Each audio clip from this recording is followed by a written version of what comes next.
Bonjour à tous, bienvenue à notre méditation quotidienne.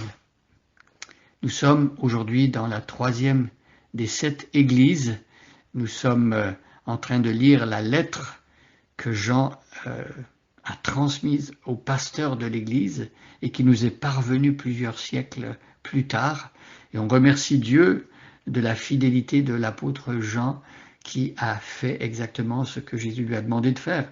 Jésus a dit « écris » et transmet aux responsables de l'Église. Pour chaque Église, c'était la responsabilité de l'apôtre Jean de transmettre un message personnel que Jésus devait donner à chaque Église. C'est encourageant de savoir que Jésus veut parler à chacune de nos Églises personnellement. Jésus connaît la situation de chacune de nos églises aujourd'hui. Il sait ce qui se passe dans chacune de nos églises. Il a évalué, il a analysé tout ce qui se passe. Il connaît même les secrets des cœurs et il a des choses importantes à nous dire. Donc on a vu depuis 2 ou 3 jours ce que Jésus a commencé à dire par la bouche de Jean à l'église de Pergame. Et on va continuer aujourd'hui avec le verset 14, mais d'abord je lis les versets 12 et 13. À l'ange de l'église qui est à Pergame, écrit, voici ce que dit celui qui tient l'épée aiguisée à double tranchant. Je sais que là où tu habites, Satan a son trône, mais tu me restes fermement attaché. Tu n'as pas renié ta foi en moi, même au jour où Antipas, mon témoin fidèle, a été mis à mort chez vous, là où habite Satan. Verset 14. J'ai pourtant quelques reproches à te faire.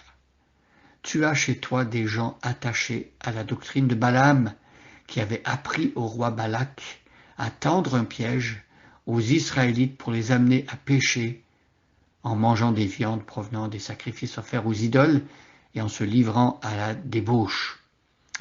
Alors pourquoi est-ce que Jésus veut faire des reproches à son Église? Ce n'est pas par méchanceté. Ce n'est pas pour écraser ses enfants, son Église qu'il aime tant. Il a donné son sang pour elle. Jésus aime tellement son Église qu'il a à cœur qu'elle soit pure, qu'il a à cœur qu'elle marche dans la lumière, qu'elle vive selon l'Évangile. Et donc, il a des reproches à faire ici à l'église de Pergame. On a vu qu'il a commencé en parlant des bonnes choses que cette Église avait accomplies, était restée attachée à Jésus, elle n'avait pas renié la foi en Jésus, même lorsque un responsable de l'Église avait été tué en martyr, témoin fidèle. Et même si Satan voulait faire tomber ces chrétiens, cette Église était restée attachée à Jésus. Mais pourtant, il y avait des éléments dans l'Église, il y avait des personnes en particulier dans l'Église qui n'étaient pas restées fidèles à Jésus. Et Jésus veut s'adresser à ces personnes-là dans l'Église et il voudrait, et il avertit, il exhorte pour que justement ces personnes reviennent de leur mauvaise voie, qu'ils se repentent, qu'ils agissent différemment et que l'Église aussi intervienne, ne laisse pas des personnes mal agir dans l'Église pour contaminer ou pour faire du mal à d'autres ou des personnes plus fragiles dans l'Église. Vous savez, c'est comme lorsqu'une personne dans l'Antiquité avait la lèpre, il fallait les mettre à l'écart, il ne fallait pas les laisser entrer dans un groupe humain parce que tout le monde allait être contaminé. Eh bien, ici, on pourrait comparer cela à aujourd'hui, les personnes qui auraient le Covid, on les met en quarantaine pendant un certain temps et on ne les laisse pas s'approcher de personnes vulnérables parce que ce serait dangereux que les personnes meurent. Et ici, Jésus fait comprendre qu'il y avait des gens qui s'étaient attachés à la doctrine de Balaam. Balaam, dans l'Ancien Testament, c'était un faux prophète qui avait reçu de l'argent pour aller maudire le peuple de Dieu. Et même un âne avait parlé miraculeusement à Balaam pour l'empêcher de faire cela. Mais Balaam, ne pouvant pas maudire le peuple de Dieu dans l'Ancienne Alliance, il a donné un truc au roi et il a montré, il a appris au roi Balak comment faire tomber les Israélites en séduisant les soldats, les hommes avec des femmes, et donc la débauche, et aussi en leur proposant d'adorer des faux dieux.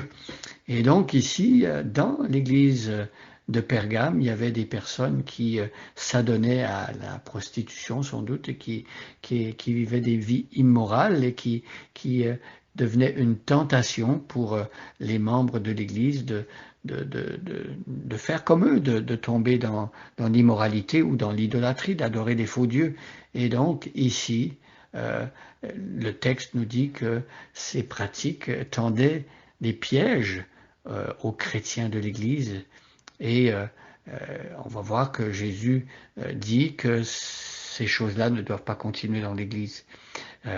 Si nous-mêmes, nous sommes tentés par ce genre de choses, l'immoralité, l'idolâtrie, si autour de nous il y a des personnes qui se laissent aller à cela, eh bien, notre rôle de responsable d'église ou de chrétien, c'est de parler avec amour, de reprendre avec douceur, mais d'exhorter les personnes qui sont tentées de se laisser aller à ces choses-là, leur dire de ne pas faire. Et parfois, il y a des personnes dans l'église qui ne veulent pas écouter les exhortations, et donc il faut les mettre à l'écart. Un peu comme des personnes qui auraient le Covid ou qui auraient la lèpre ou auraient une maladie contagieuse qu'il faudrait mettre à l'écart pour que tout le groupe ne soit pas contaminé. Donc recherchons la pureté de notre Église, écoutons l'exhortation de Jésus à l'Église de Pergame et prions pour que Dieu nous garde également nous-mêmes de l'immoralité dans tous les domaines sexuels et autres, et de l'idolâtrie aussi. Bonne journée à chacun et à chacune, et soyez bénis.